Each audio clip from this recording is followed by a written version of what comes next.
Hello again, good morning. So, as usual, we do this on Sunday, so I guess it is Sunday. Although it's really funny, when you get to be my age and you're no longer gainfully employed, frequently I do not know which day of the week it is. And I guess it doesn't make any difference. Anyway, today my story is called The Wine Red Coat.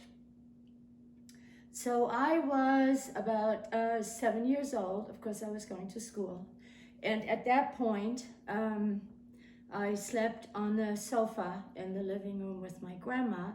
And then right next to this pull-out sofa was a little door in a tiny little room. It was like 8 by 8. It had a bed in it and one little armoire, and that was my parents' bedroom. So if they were talking in there, I, of course, could hear it. And so one evening I could hear them. It wasn't really arguing, but the voices sounded like there was some kind of urgency, or at least my mother was upset, I could tell. And she kept saying, I don't know what we're going to do because we don't have the money for it.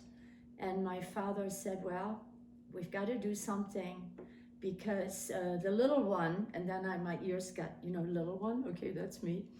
I heard him say she can't go to school without a winter coat. And it's been so incredibly cold. She said, I don't know what we're gonna do. I just don't know. And I could hear her cry, and I said, oh my God, this is not good. Maybe it would have been better if I wasn't born, because then they wouldn't have all these problems. So I started to develop these real sort of guilt feelings that I was around. But years later, I worked that out. But my father said, next I heard my dad's voice again, and he said, don't worry about it. I'll figure something out. Well, not too long after that, I heard my grandmother, oh, mon Dieu, oh, we're all gonna go to jail, mon Dieu. And I thought, what is going on? So I was in the garden, so I ran into the house, and here was my dad. He had come home from work, and he had this big, like a gunny sack, and he was opening up this, and he said, here it is, there's the winter coat. And I thought, what's he talking about? So I walked in, of course, and I said, Papa, what's going on? What's going on? And he said, look what I got for you. And my grandma said, oh, we're going to get into so much trouble. How did you do that? It turned out that my father had gone on the black market or something like it and somehow traded the tobacco that I used to collect by running into the town and following the American soldiers, and he traded it for a US Army blanket. And it was this funny sort of an olive green, and when I touched it, I thought, oh boy, is this scratchy.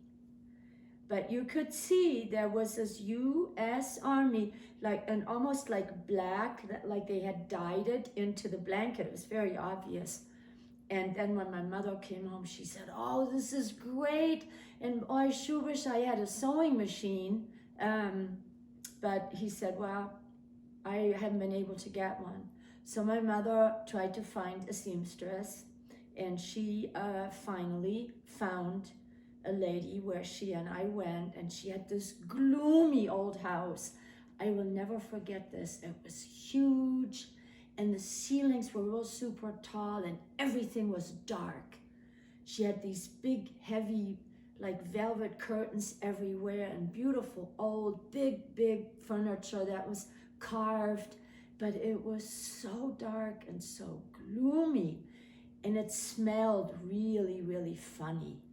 I didn't really like being in there, but she took us through this big living room and then through a dining room into a little room at the back where she had all these shelves with fabric and an old Singer treadle, sewing machine. So she said, okay, so what is it you want me to do? My mother said, well, I need you to make a coat for the little one so she can go to school.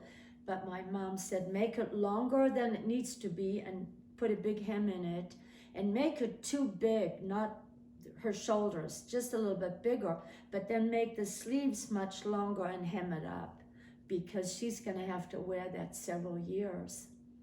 So then the woman said, well, where's the fabric? Well, it was that gunny sack. And then my mom took out this army blanket, and oh my God, this woman was so furious. She said, I should tell the police about this.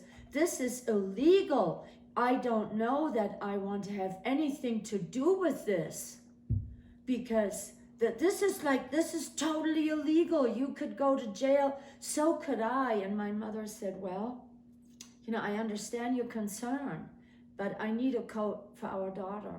And if she cannot go to school, then, this doesn't work. I need this coat. And this woman said, well, this is ridiculous. I can't do that. And my mother said, well, can you help me get some dye somewhere? We want to have it wine red. I don't want to keep it green. And the woman said, well, I think I might be able to buy some dye from a neighbor, but you're going to have to do the work. I'm not going to do it. And so they discussed what would be best. Should she dye the blanket and then bring it back so the woman could sew the coat, or should she make the coat and then dye the coat? But they both agreed that no, that was not the way to do it. My mom needed to dye this first. So, okay, so we go all the way back home with our gunny sack. And then a few days later, I don't know how she got the dye, but I helped her. We had one of these big metal tubs that we used to wash clothes in. And we put the water in there, and then the color, and then we put the big blanket in it. And my mother kept stirring it. She said, we got to make sure that the dye goes everywhere. And then we hung it up outside on a line, and it was dripping, all this red stuff was dripping down. But by the time it was done, my mother had done a really wonderful job. So it was totally even. It was the most beautiful wine red color. So she said, okay, now we'll take it back, and she can measure everything. And then my dad came home, and he said, before you go, I have a surprise. And I said, really, what? He used to like to do this, and he held something behind his back. And I said, Papa, let me see. Give me the first letter of the word. And he said, no, just guess. What do you think it could be? And I said, well, I have no idea. So my mother and grandmother came over, and they looked behind his back, and they said, oh, that's spectacular. Oh my God, that is wonderful. Now I'm standing over there. They're all going, wow, this is great. My grandmother, of course, is going, mon Dieu, mon Dieu. And I said, oh, this is like really weird. My mother is happy. She's going, mon Dieu, what's going on? Then his hand came out, and there was a beautiful piece of fur. He had traded, I don't know what, on the black market for a piece of rabbit fur. So my mother said, what we're going to do, we're going to make a hood that can be detached under the collar, and we'll line it with that fur. There you go. We also stopped at her girlfriend's store where I had taken the buttons that I had to return, and we picked out buttons for my beautiful coat. So we went out there to this grumpy old lady in that house that smelled so musty and weird. And then she was a little bit nicer. She took all the measurements, and she made that coat. And I was over the moon about it when it was done. And then when we got home, my mother said, I know that coat is terribly scratchy, but I didn't have enough money to buy fabric for a lining. So look what Grandma and I made for you, and you always need to wear that when you have to wear that coat. She had somehow gotten some very soft wool, and between her and my grandma, they had knitted me a cardigan that had a little collar that you could push up, and the sleeves, you can see, has like 2 stripes in it. It was purple, and that had green stripes in it, like very pale green. And those of you who saw the photograph that I put on Facebook, where it says little Aranka with her favorite grandma. If you look very close, you can see that underneath the sleeve of the coat, you can see something knitted, and that was the cuff of that cardigan that my grandma and my mother had done. And it was soft. It had was very soft yarn. And so when I would wear the coat, at least it wasn't scratchy on my arms, because I always wore those together.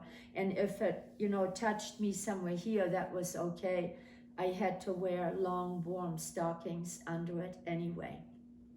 But that is my story for today. My beautiful wine red coat. And when I would show it off, I would undo it and I would say, and here's the secret. And I would open it up and you could say U.S. And then because I was so little, it was U.S. and an A-R-M. That's my story and my secret. Bye. Toodaloo.